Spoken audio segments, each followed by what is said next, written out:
A new year is a time of new beginnings, of fresh starts. So, what better way to celebrate than by delving into the media that scarred us as children? Wait, that doesn't sound right at all. Oh well, it's the Ghoul School Childhood Trauma Hour.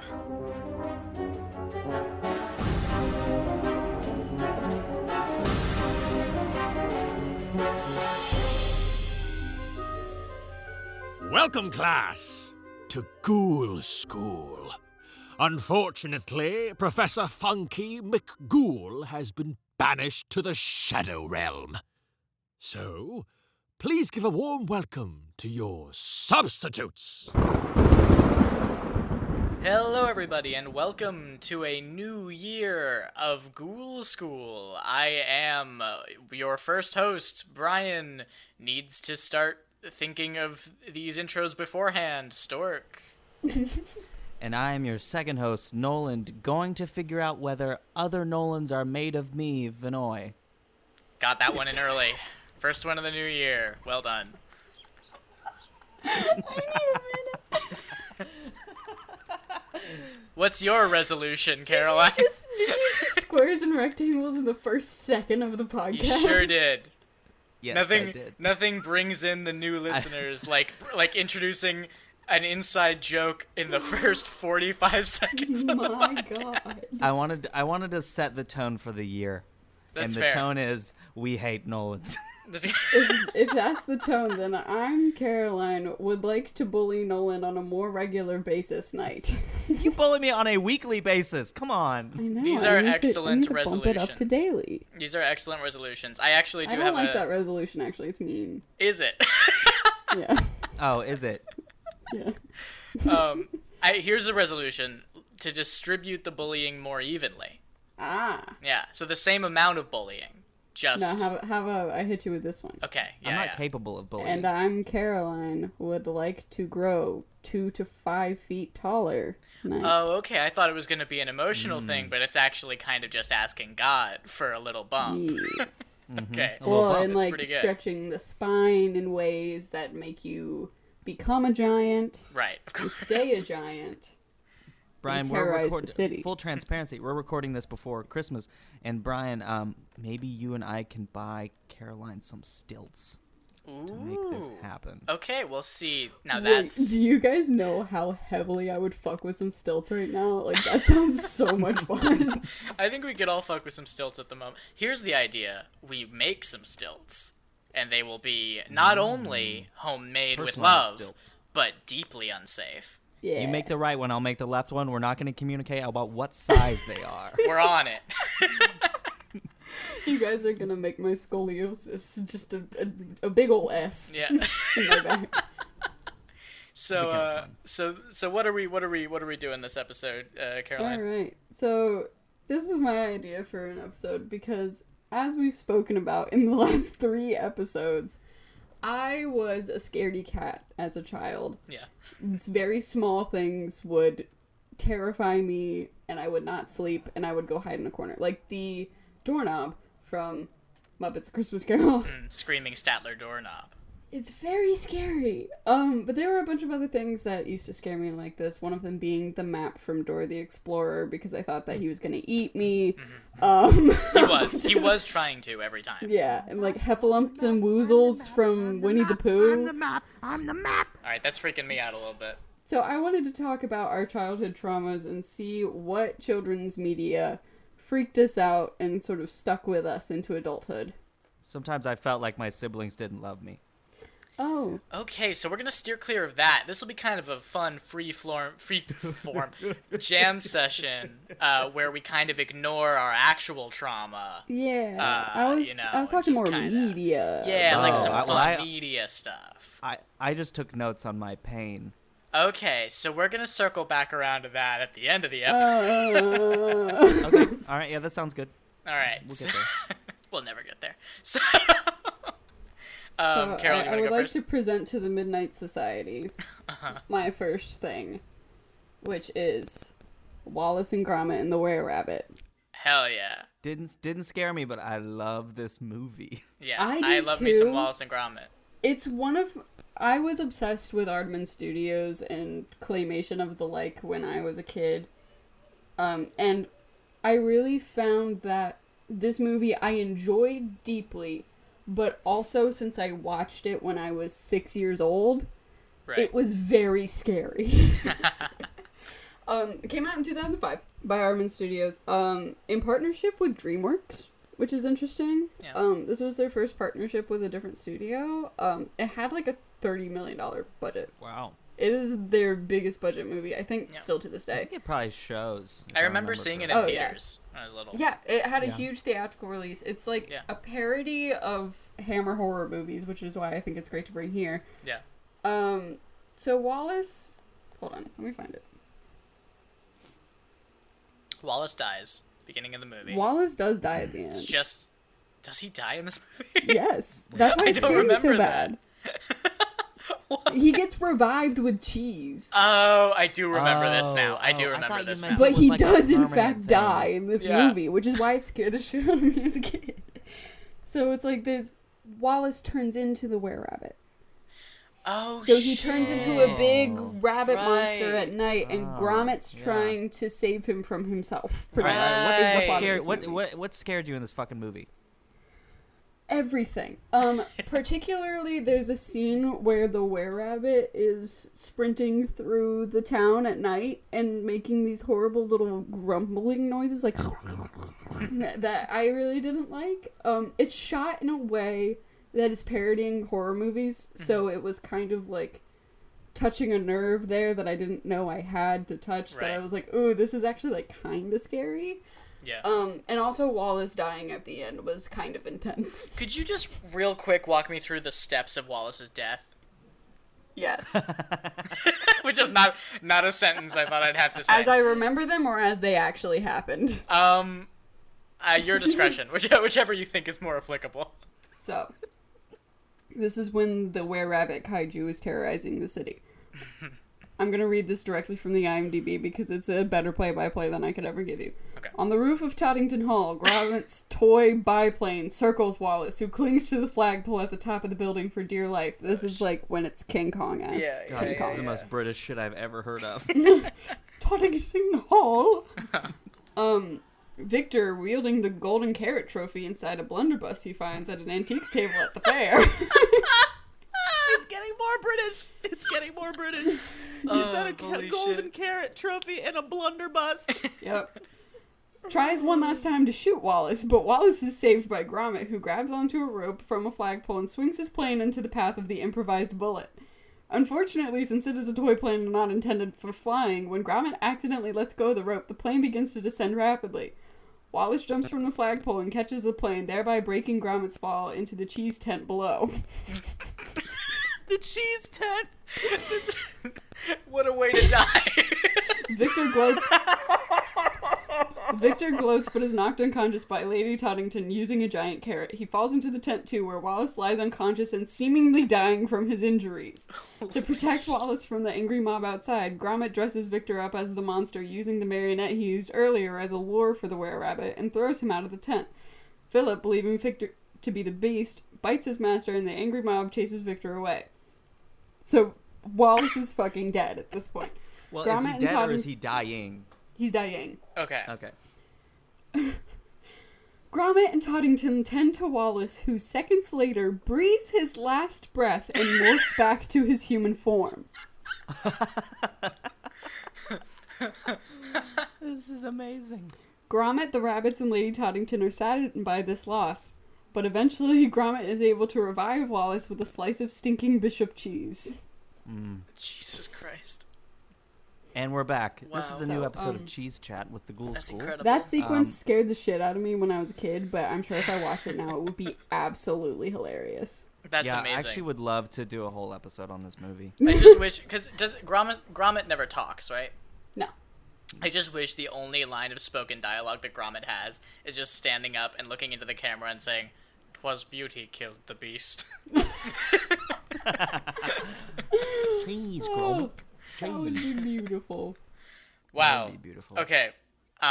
I've got one. So, did either of you guys ever watch Codename Kids Next Door on Cartoon Network? Yes, I did. I have a theory that since Brian only watched Hammer horror movies and Universal movies when he was a child, that the things that were actually scary to him were like Barney and like Teletubbies. Hey, Teletubbies are scary to anyone. They actually are. You're right about that. I've also found that like the things that kids get scared by are less often genuinely like scary things that are supposed to terrify you, but more like uncanny weird things that just like stick in your head. Yeah, and Yeah. we will get big into that. in a little I bit. have a lot of those. We'll get there with me. Yeah. But so Codename Kids Next Door, for anybody who didn't watch it, was a Cartoon Network series that was basically about what if there was a secret organization of a spy organization of children all over the world who were fighting to make life better for kids and like fight against adults and teenagers and stuff.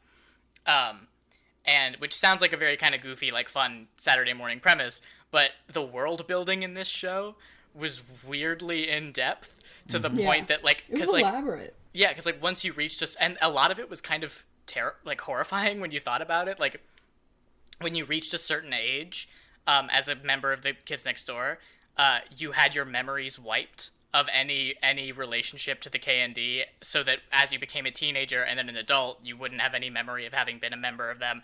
And that's why like all the teenagers, there's a That's kind why of the running adults thing. don't know about them. That's why the adults don't know about them, and that's why the teenagers like fight them, because they have this like animosity toward the kids that they can't really place, and that's kind of maybe why. It was also, I mean, it had like all the like booger like little kid stuff, like goofy stuff, but it also was like weirdly well written. Like the main character, the leader of the team, number one, is literally just Patrick Stewart. He's literally Captain Picard. From Star Trek Next Generation. Like that's what he is. I remember there was a bit in one episode where he and his dad are like out fishing, and his dad is like this dotty like old English guy, and like these like a bunch of Kids Next Door like airships suddenly appear, and they've number one's been disavowed, so they're trying to kill him, I guess. and number one like fucking jacks the boat into gear and starts like swerving away and like shooting away from all these ships that are chasing after them. And the dad is like, Nigel, are these kids in your class? And then number one goes, not even close. And then he jacks the thing and does a jump. It's a good show. Anyway, so what I did was I watched something that terrified me as a little kid, which was the Codename Kids Next Door movie called Operation Zero, which is a zombie movie. I have very vague memories of this. I remember the title of it. I'm trying I to remember place it, but being upset by it, but I don't remember why or what or how. So the basic idea of this movie is that the kind of overall villain of the show, the Slade of the show, whose name is Father, he revives this like grandfather who was like the original villain. He uses a memory thing to give him back his memories, and he becomes like this ancient evil thing who has the ability to turn everyone.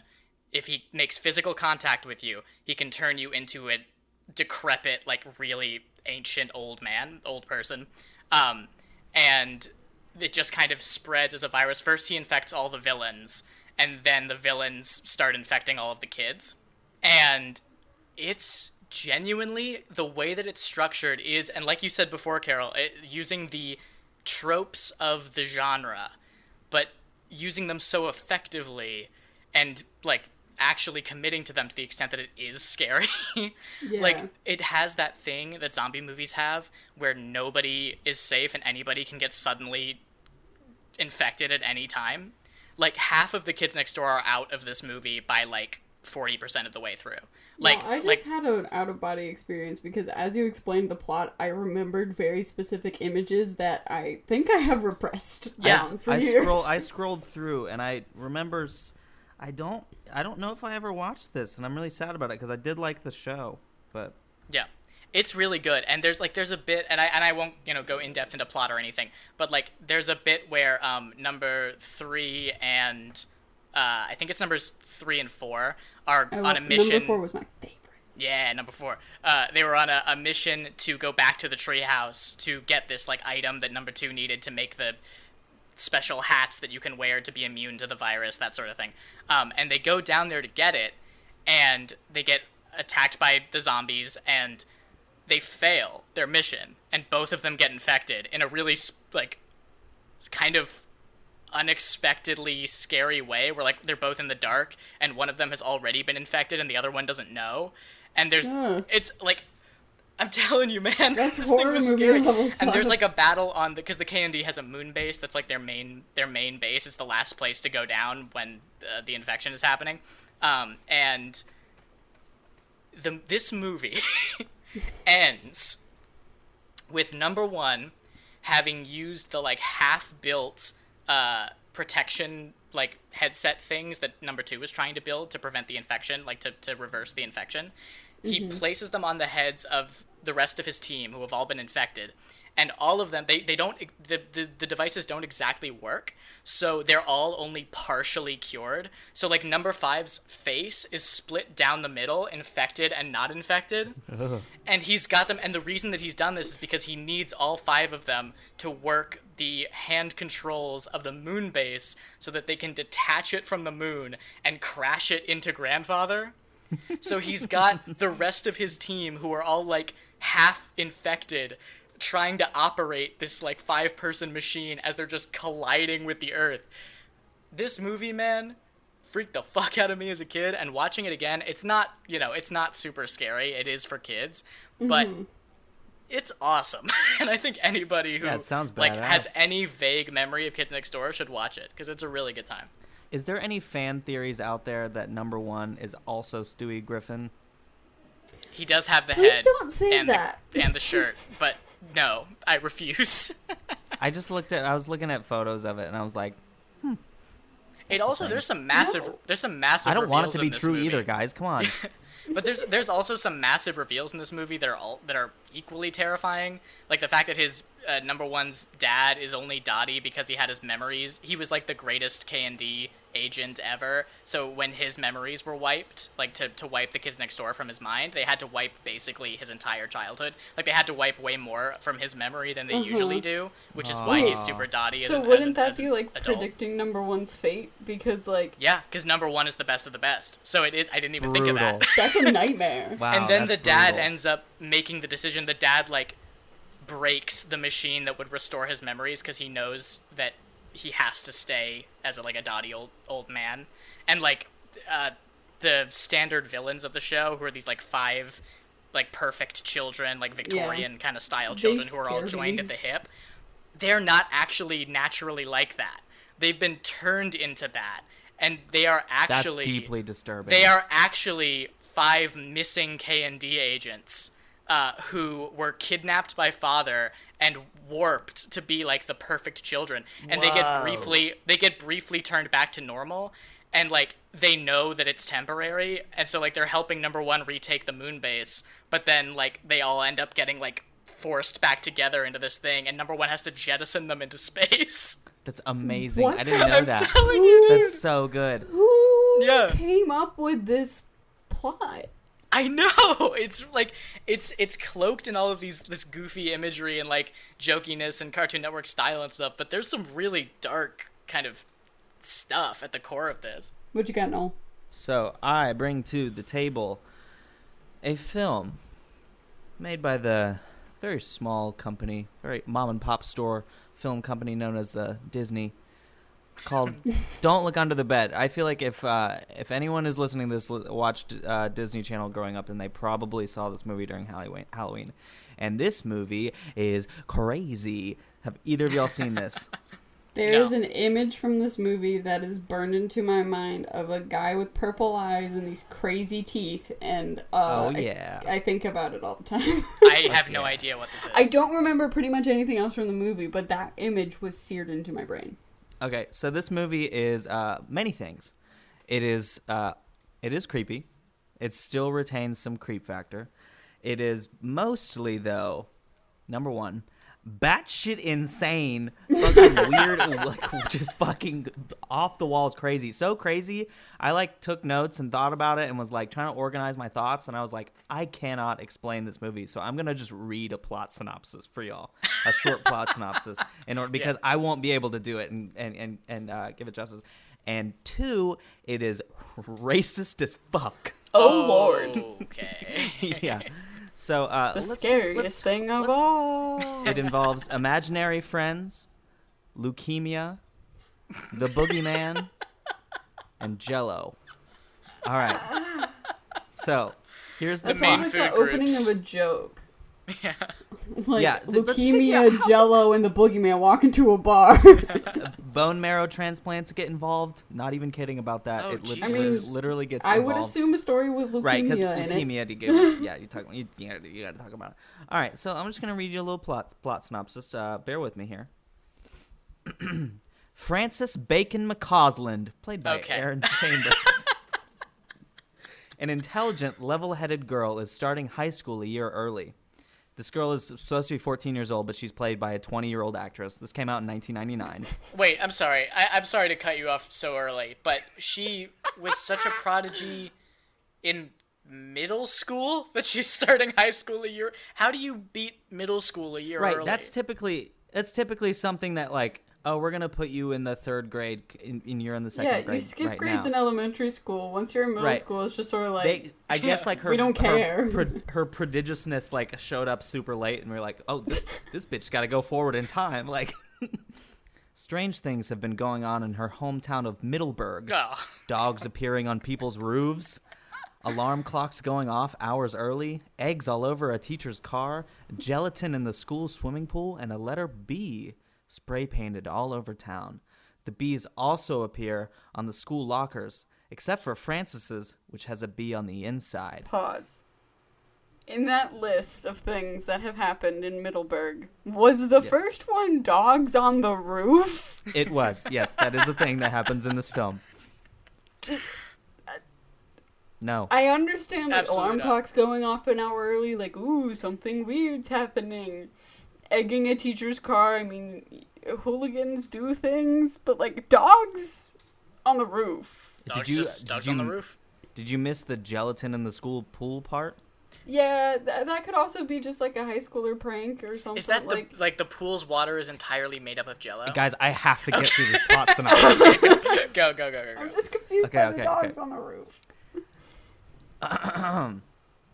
Gelatin in the school swimming pool and the letter B spray painted all over town. The B's also appear on the school lockers, except for Frances's, which has a B on the inside. These pranks seem to point to Frances, who does not understand what is happening or why. An older boy named Larry Houdini Jesus Christ. Guys, offers I'm to laughing help because Frances. I imagined the bees as real bees. I also imagine that. I had a moment. Tell me Anyway, about Larry Houdini. Okay. An older boy named Larry Houdini offers to help Frances, telling her that he is an imaginary friend, which is an imaginary friend, which is proven true, as children are the only other people who can see him. What? Larry tells Frances that she is being framed by the boogeyman. Frances has a difficult time believing this. Does she? Well done, Francis. Okay. The boogeyman causes a blackout, foreshadowed by the bees he spray painted. However, the McCausland home is unaffected. Well, also, what kind of last name is that? That is spelled McCausland. The McCausland home is unaffected, with all its Christmas lights remaining on. Oh yeah, it's Christmas. Oh. Merry Frances Christmas, Frances then loses her friendship with her best friend Joanne, makes a fool out of herself trying to convince others that Larry exists, and causes her family to question her sanity. At her wit's end, Frances checks out the boogie book from the library for Larry, who decides to build a tetrafuse detailed in the book, which will age the boogeyman into a harmless old geezer. What? Frances later learns that Larry was her brother Darwin's imaginary friend who still cares about him, but Frances convinced Darwin to grow up and stop believing in him. Larry also cooks up boogie goo to use as bait and finds it delicious, which scares Frances. This She is looks for kicking my ass. I know, right? I don't know what was going on in the writers' room. This for is this beating movie. the shit out of me. Yeah. I sometimes I wish this podcast was a video medium because of the faces that Brian and I are making at each other. Yeah. Right. Oh god. She looks for boogeyman origins in the book, learning that the boogeyman is that a boogeyman is created when the creator of an imaginary friend stops believing too soon. Having Too accidentally having accidentally stepped in boogie goo, Darwin attracts the boogeyman and gets kidnapped while sitting in Francis's room. Francis and Larry follow him to the boogie world dimension, which exists underneath.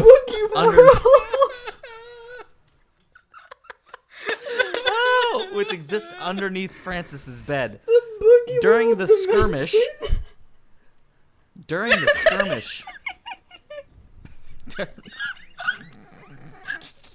It's an intensely graphic action sequence. During the skirmish, Larry turns into a boogeyman due to Darwin's lack of belief in him, while the other boogeyman drags Darwin towards a cliff. What? However, Francis convinces Darwin to believe in Larry again, reverting him to normal. After using the tetrafuse on the boogeyman, Francis realizes it is her old imaginary friend, Zoe, who we have not met in this entire movie. Francis stopped believing in her when Darwin fell ill, deciding it was time to grow up. Darwin fell ill with leukemia, and there also is a third brother, the older brother, and so Darwin needed a bone marrow transplant, and Francis was like the ideal candidate, but she was too scared to do it, and so there's some tension between the whole family because the older brother ended up doing it, and so there's all like resentment between the three of them. Anyway. Francis stopped believing in her when Darwin fell ill, deciding it was time to grow up. Francis proves she still cares about Zoe, holding her hand and causing her to revert to normal. Francis and Darwin return to the real world, where her parents reveal the same antics that occurred in Middleburg are occurring in another city. Larry reveals that the guy in his head, the guy in his head, just ordered him to go take care of the other boogeyman. What? Zoe offers to assist, as she was rather inexperienced as a boogeyman and was thus easy to fight. Francis is distraught, as it was not easy for her to believe in them again. Before Larry and Zoe leave, Larry tells Francis it is all right, showing her that childhood was great, but so is adulthood if she keeps a sense of wonder. He then turns on the Christmas lights outside, allowing him and Zoe to leave.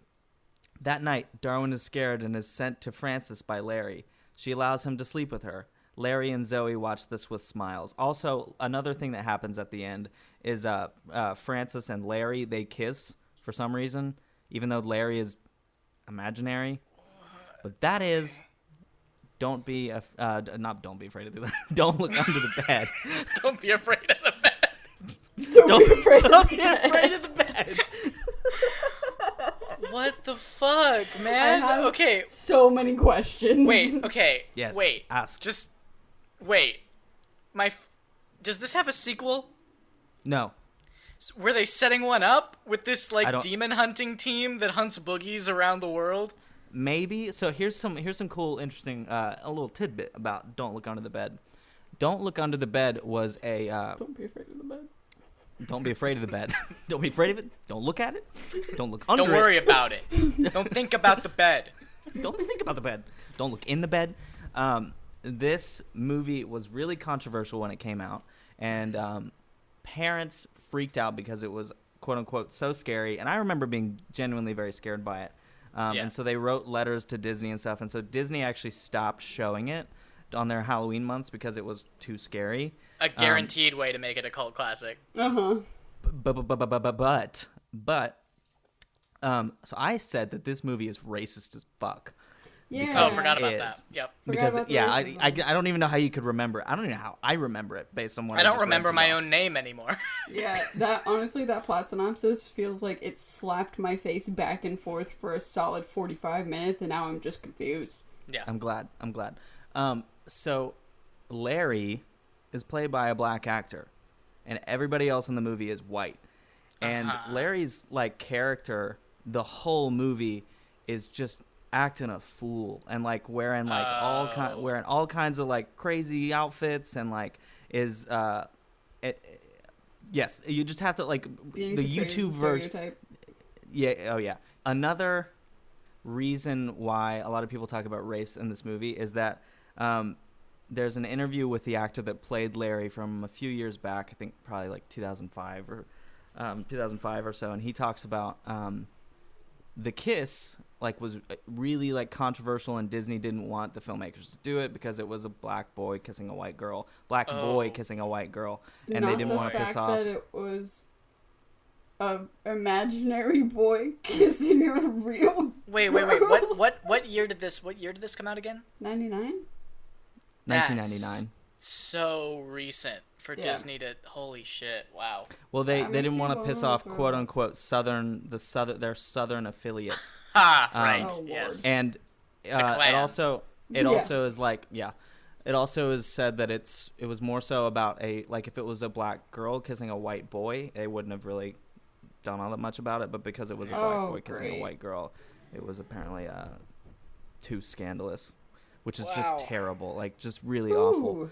But yeah, that's that movie. So what specifically scared you within this besides the undercurrent of horrible racism? Yeah, that's what scared me. The racism got to me. Actually, it really is. It was an imagery thing. If you find pictures of the boogeyman from this movie, and when Larry starts turning into the boogeyman, the image that you were talking about, Caroline, that you remember about like the long nails and purple eyes and like crazy Yeah. face, that's when That's when Larry he's- starts to turn into the boogeyman. Yeah. Hold on, I'm looking it up very right scary. now. The boogeyman looks like What a the- mixture of. Holy shit. Right? It's like if you crossed Warwick Davis Leprechaun with Prince. Whoa. Yeah. Why? What is any of this? Also, I'm seeing what you mean about the outfits. Isn't that fucking whack? Yeah. And I think Wow. I think when you look at like these images, you can see like it's definitely too scary. I think there's also it's something that kind of reminds me of the Kids Next Door thing, is like taking the kind of rhythms of how a story is supposed to go and then like slowly tilting it into fever dream territory. That's really unnerving, like having the like established things of like the imaginary friend or whatever turn around on you Yeah. is really effective Yeah. for a Like kid, how cool. when because it's you all just are- pattern recognition. when you're coming up to a normal doorknob and then it turns into a face that screams at you. Yeah. Have you ever talked about this in therapy? No. How many Maybe I times should. have Statler and Waldorf come up in therapy? A few. I just think about like whenever you come over to my place and there's there's the door knocker like right on the front of it, you're like, oh gosh, here we go again. Alright, I got a couple of clusters of things in similar veins. This one, there was a PBS show that I used to come home and watch every day after school. It was very good. It's quality children's entertainment. I think it's still on today. It's called Cyber Chase. Okay. Have Yeah, you guys yeah. seen Cyber Chase? Cyber Chase is probably the thing that I have the vaguest memories of that I Yes, definitely so- watched as a kid. I definitely had super vague memories of it. Christopher Lloyd and Gilbert Gottfried are both voices in this wonderful show. Yeah. It's about like a group of 3 like 11-year-olds. It teaches you like STEM skills because it's a PBS show, but basically like they're trying to save the motherboard, which is like the god, I guess, in the cyber world. She's constantly under attack by this guy called Hacker, voiced by Christopher Lloyd. And I was terrified of him. I really hope that she is voiced by Gilbert Gottfried. No. There's a little bird that follows them around called Why is he Data. he's always a bird? I know. But he's wonderful in this. It's really a delight. I watched a clip of it and I was just thrown back because I really loved his character and he just kind of like quips at them. It's great. The voice acting and honestly the writing in the show, it's really wonderful. It's great for kids. Unless your kids are afraid of the main villain whose name was Hacker that I used to go sit under my kitchen table when he was on the screen. He is a very big green man with a giant chin, and Nice. he's honestly a great villain. Like, when I've watched clips of him now, like, he's just this bombastic, flamboyant villain that's, like, gonna come get you. But I was terrified of him because he had the power to destroy the cyber universe, and that really scared me. Oh, God. In this same vein, Scooby-Doo and the Cyber Chase. Yeah, I was gonna bring up Yes. Scooby-Doo and the Cyber Yes. Chase. Of the same name, but not of the same breed, because this movie scared the shit out of me because of the nature of the monster.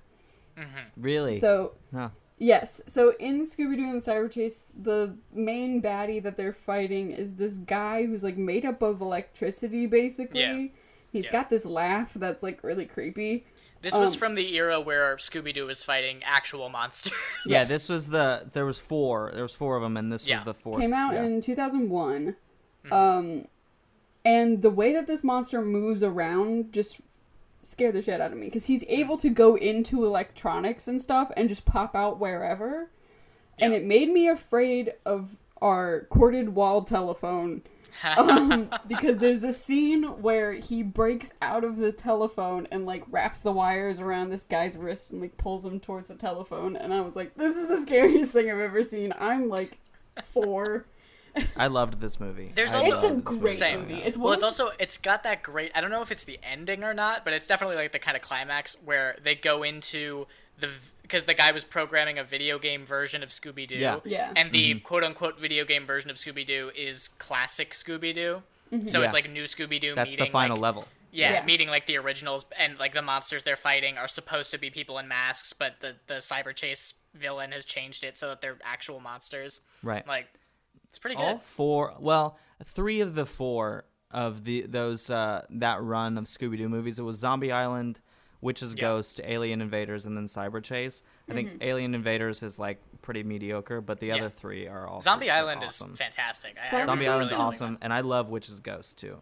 Cyber Chase is by far my favorite out of this group, and it was a movie that I enjoyed deeply, and I would go back and watch by the time that I was like 10 or so. But when I first saw it, that boy who can just jump into whatever, like, there's a scene where they're in an arcade and he's like going into different like game machines of like the stand-up little arcade boys, and I was like, the fact that he can just be anywhere is so scary. Is there ever a moment where the video game Scooby-Doo characters, who do appear to be entirely sentient, grapple with the fact that they are not alive? I don't know. That actually is like I'm pretty sure that's like kind of, it's not a plot point, but like they've become complacent in the world that they're living do in. have a Yeah, scene yeah. towards the end that I remember of them being like saying goodbye to the real versions of it's really weird.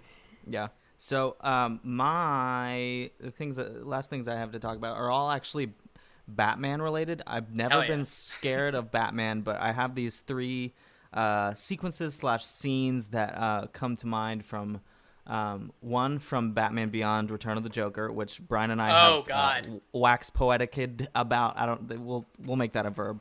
Poetic about Wax for poetic. wax poetic about. You could almost For many call that years. a horror movie. You could almost call that a horror Yeah, movie. I agree. Yeah. I agree. And I always think about the flashback scene where Batman and Batgirl are trying to go rescue Tim Drake Robin from the Joker and Harley Quinn, and they've turned him into a little Joker, basically, Yeah, and they've driven this boy tortured insane. him. They've tortured this. Yeah. They've tortured the Tim Drake Robin into becoming Joker Jr., and all he can do is laugh Yeah. now. Yeah. And like Batman like kills the Joker in this scene. He and, doesn't like- kill him. Are you okay. sure? No, I can go play by play on this a little bit, and we can Okay, cut it okay. out if it ends up being boring. But okay. You know I will. And this is so basically the Joker has broken Robin, and Right. he shows Batman a slideshow of the torture and of Robin. And Yes, I then remember this. That's the he thing says- that scared me. And then he says that, and I forget the exact line, but he's like, once he broke Tim, he started to share such secrets with him, and he reveals that he knows who Batman is. Brucey. And there's a great line where it's like it'd be beneath all the bluster and batarangs, you're just a little scared boy in a playsuit crying out for mommy. It would be funny if it weren't so pathetic. And there's like a pause, and he's like, what the heck? I'll laugh anyway. And Batman so good. I can literally, as you say it, I can hear it. And Batman leaps through the glass of the projector room and just starts beating the shit out of the Joker. There's like blood. Joker stabs him in the knee, which is what gives him the limp that old Bruce Wayne has in the future. And then finally, Joker shoves Batman down this thing, and he falls, and he's basically unconscious. Joker pulls him up, and little mini Joker, who was formerly Robin, you're right, yeah, runs over. Joker tosses him one of those bang guns, the ones that Joker has, where it shoots a thing that has a bang flag on it, and then he shoots it again, and it actually impales you. It's one of those. And he throws it to Joker Jr., and he's like, all right, kid, you kill Batman real quick. And Batman looks at him, he's like, Tim. And then the little junior Joker starts laughing uncontrollably, his hands shaking with the gun. He turns it just enough to shoot Joker in the chest. Yeah. And you're Joker's right. I Joker's last words are, "That's not funny," and then he dies. Yeah. And then Tim just starts weeping and collapses. This scarred me too. That's It's lot. fucking scary. I mean, Yeah. it's like you can rewatch this movie now, and it is fucking amazing. It is so good. And like the scene with the projector and Mark Hamill's, he's physically in the scene somewhere, but you don't see him saying these words. But like his monologue where he's talking about how Bruce is just a sad little boy. Oh, it's so good. Yeah. I think we almost And should have very included, if we hadn't included Pennywise, I think we should have included Joker in our monster roundup. Maybe. My last thing that I have is Billy and Mandy, also Cartoon Network, but there's a specific episode of Billy and Mandy that I remembered very clearly from being a little kid, and I went back and I was like, there's no way that it can actually be the way that I remembered it, so I went back and watched it today, and it is exactly how I remember it. So it's only like 6 minutes long. It's like, one of 3, segments in the show. Yeah. And basically what it is that Billy and Mandy and Grimm and Irwin miss a field trip. Oh, also the basic idea of Billy and Mandy is that 2 kids, they manage to con the Grim Reaper into eternally being their servant forever. That's what the show is. For kids, And, Caroline, did you ever watch this show? I was not allowed. You would love this it. would have been shit, yeah. By word of my mother. We should However, do I did watch it behind her back a couple times. Hell yeah. We should do the Billy and Mandy movie at some point. But Yeah, I agree. So they miss a field trip because the school bus driver pulls up, gets terrified by Grimm, and drives away. So Mandy is like, all right, well, Grimm, you have to take us to a different kind of field trip. Make something up. So they go to Father Time's building emporium. I don't really know what it is. This is coming back to me now. Wait, yeah. it's So coming it's- back to me. So it's okay. So it's Father. It's the Do they so like it's the age place, really fast? Well, let me tell you. So it's the place where Father Time keeps all of the hourglasses that show as the sand goes, so too does your life as it goes. Yep. We actually see that. We see Billy and Irwin start fucking around with the glasses. They break one and kill someone. They also, I think, kill Irwin's brother by breaking one of the hourglasses. Then eventually they get caught screwing around, and all of their hourglasses get fixed and put back, except there's a mistake and all of their hourglasses get put in upside down. So the rest of the episode is Billy, Mandy, Grimm, and Irwin aging backwards, and they have to get to their hourglasses to turn them over. But I've seen parts of this and it made me very uncomfortable. Yeah, they don't make it in time. They turn into fetuses. Yeah, I remember that. Fetuses that you see. Billy and Mandy turn into fetuses that you see and then blink out of existence. Mandy is the last one left. It's her and Grimm. And Grimm is obviously a lot older than them, so he's like a kid while Mandy is a fetus.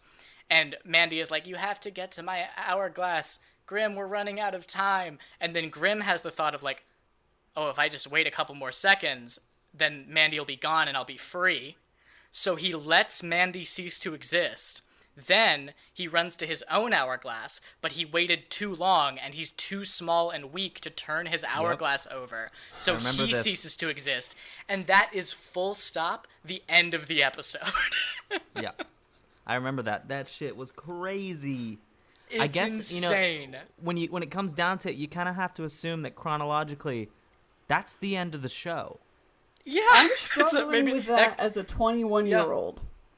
It's wild. I'm still kind of freaked out by it. Yeah. I feel weird. I feel bad. Yeah.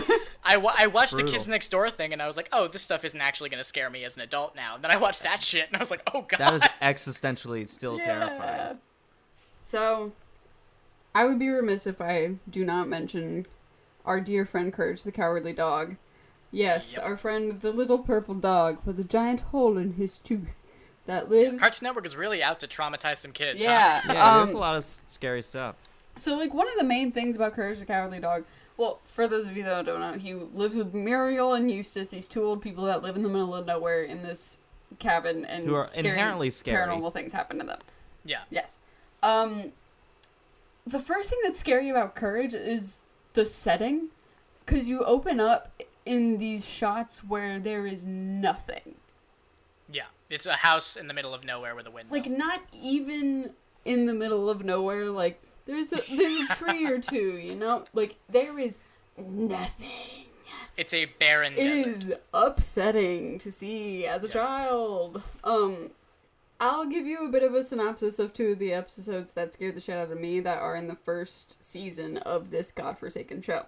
Yeah. So, one of the first ones that scared me was called Freaky Fred. It's one of the first episodes. I think it's episode 6 of the first season. Aired in 2000, and it's where Muriel's, like, third cousin comes to visit, and he has this big old smile. The art style in general in Courage is very upsetting if you are a child. Yeah. Or an adult. Yeah. So it's this, like, weird, sallow, jaundiced-looking man with, like, weird hair and a big old smile, and he, like, wants to cut everybody's hair, and then he cuts Courage's hair, and he, like, shaves Courage down, and is, like, stealing the hair, and then, like, traps Muriel in the basement, and it's just very scary. And he says the word naughty Yes. quite often. And it's Naughty. horrible. Don't like it. No. The other one that I want to bring up is King Ramses' Curse, Yeah. which came out soon after this in 2001. That's probably the one that you've seen the image of. Yes, everybody sort of remembers this image. It's the first time that CG was ever used in this show. Yeah. Where Eustace comes upon a stolen ancient slab of something from King Ramses' tomb. As you do. Yes, it just, like, appears in nowhere. And he says he's going to be rich. He's super obsessed with it. He's clinging onto it for dear life. And he opens the door, and there's this CG guy just floating around there saying, "Return the slab." And Eustace doesn't want to return the slab because he wants to be rich. So then he doesn't, and then 3 plagues come upon him, and they die. Oh god, do they Wow. die at the end of that So episode? here's the thing. He doesn't return it after the 3rd plague. So King Ramses' spirit just repeats the last plague. And then the slab is returned to Egypt. And Eustace is trapped inside the slab. And Muriel Jesus. is just like, Jeez. I wonder where Eustace is. And Courage is like, Oh, I remember that. yeah. I So remember he's that. like trapped in the slab forever after that episode. So. It's also I think the most effective use of, because this was all over, and I think it might have been a Cartoon Network mandate to have CG integrated into all the shows, because like Justice League Unlimited, like the javelins and the Watchtower were CG, but Courage the Cowardly Dog had the most effective uses of CG I've ever seen in a cartoon, because they're designed to be deeply unnerving. I think They want the baby, to unsettle you. the dream baby comes to Yes, mind. the little fetus Perfect. thing. Yeah. Yeah. It's horrible. Oh, there's also CG at the beginning of the Kids Next Door movie. The moon base is CG Oh, for really? a little bit for some That's reason. kind of cool. Yeah. It looks pretty alright. Last thing I wanted to talk about, very briefly, is movies where a board game fucks up your life. I loved playing board games as a kid. That was like one of my favorite activities. I still love to play board games, but nobody will play them with me. But when I first saw Jumanji, Original. the original Jumanji with Robin Williams, because You mean you No, must mean the Dwayne Johnson no. one. You mean Dwayne the Rock the Tooth Fairy Johnson? Yes. No. Rock the Dwayne Johnson. Dwayne the Rock, the young Rock Johnson. No, so the original one with Robin Williams, I was so scared that seeing the name Parrish because that was the name of the guy who got stuck in Jumanji. Seeing the name Parrish on a book in my room when I was a child, after I watched that movie, made me scared. And I could not sleep that night. Wow. Incredible. Because it's a board game that sends a stampede through your house, and then your floor is quicksand, and there's a guy trying to shoot you in the head, and I don't like that. There was a guy. You were a baby. No, I mean, yeah. Yeah. I was like 6 or 7. Like, that is not meant for a kid to handle. I had anxiety also. So There you go. I had my first panic attack in preschool, so I mean, these things were a little bit scarier to me than everybody And now else. you host a horror podcast. Yes. Yeah. It's character How does it development. feel? It feels like 100 milligrams of Zoloft every night. That's about right. Yeah. We did this to Caroline. The other movie that I'm speaking about is Zathura. This one I haven't seen. Yes, it's a bit of a spin-off. It has, when I look back at it, I forgot that, like, Kristen Stewart and Josh Hutcherson, like, started in this movie. No shit. I believe Jon Favreau directed this movie. He did. Yeah, did this tee up some other stuff for him? Yes, absolutely. Probably It's teed up it's Iron like Man, not really. that Yeah. bad of a movie. But the board game sends your house into space, and you have to fight a big old robot in space, and I don't like that.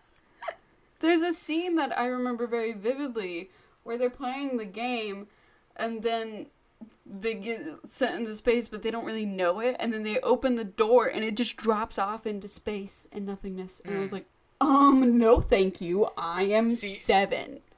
My thing is that would have been awesome for me. Yeah. It's framed in a way that is not cool. Which Like, one they are scared you? terrified to be in space. Which one scared you more, Zathura or Jumanji? Jumanji, probably because I saw it when I was younger. And those are connected, right? They are like the, Yeah, Zathura is like a spiritual successor to Jumanji, and not really a sequel, but definitely a spin-off. I think the concept of Zathura was fun enough that I could deal with it. But it was framed in a way that was like actually kind of terrifying, because they were like, we're in space and our parents are on Earth and we don't know how to get back and we're gonna die out here. And I was like, oh great. But at least space is cool enough that I was cool with that. I don't like my whole floor to be quicksand and a guy trying to shoot me and a bunch of monkeys in a stampede. most people wouldn't, I would think. That sounds kind of fun to me. Of course it does. Mr. Jam Man. Let's jam. So, yes, I definitely think Jumanji was a scary one. Also, the fact that they, like, hung up on the fact that this guy has been stuck inside of this board game for, like, 28 years. Like, that's scary. Doesn't he go back to being a kid after that? But with all of his memories? I don't remember. I think it ends with him... I was too scared to... I think it ends with him getting shunted back to, like, his time as a kid. But he has all of the memories of being a fully grown man with, like, 20 years of trauma or something. Like, it's played as a happy ending, but it seems horrifying. Yeah, I was about to say, that seems rough. That's a big burden to carry with you. Here's a question. Yes. Which board game would be the most terrifying if it came to life for you? I know the real answer to this, but I'd like Nolan to maybe say something. Monopoly, because it's capitalism at its worst. I There mean, you go. honestly, when I said Monopoly's there's a right already answer real. and I wanted to know what you were going to say, that was the answer because it's real. Monopoly is already Yeah, real. Monopoly's already real. The correct answer Right. is Hungry Hungry Hippos. That is also already real. It's also already real, Brian. Don't break the ice. That poor penguin. I'm so scared for him. Shoots and ladders.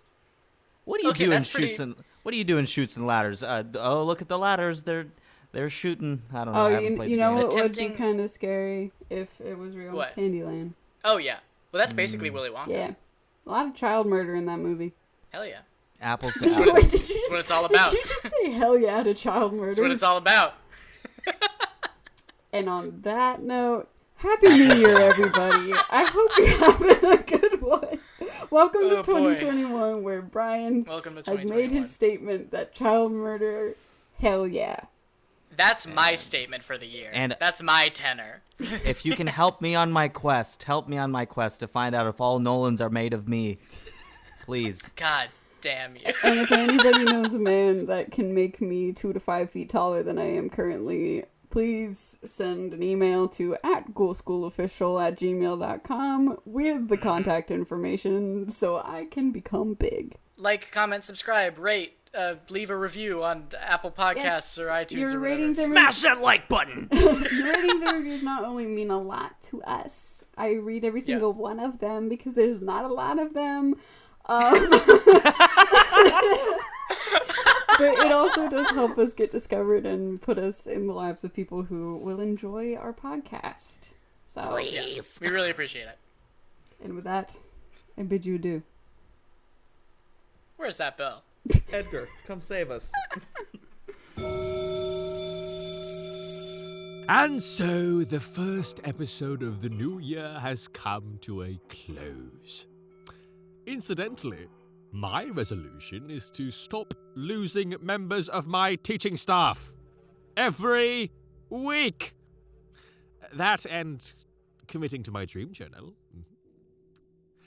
Anywho, join us again next Friday for another lesson in terror.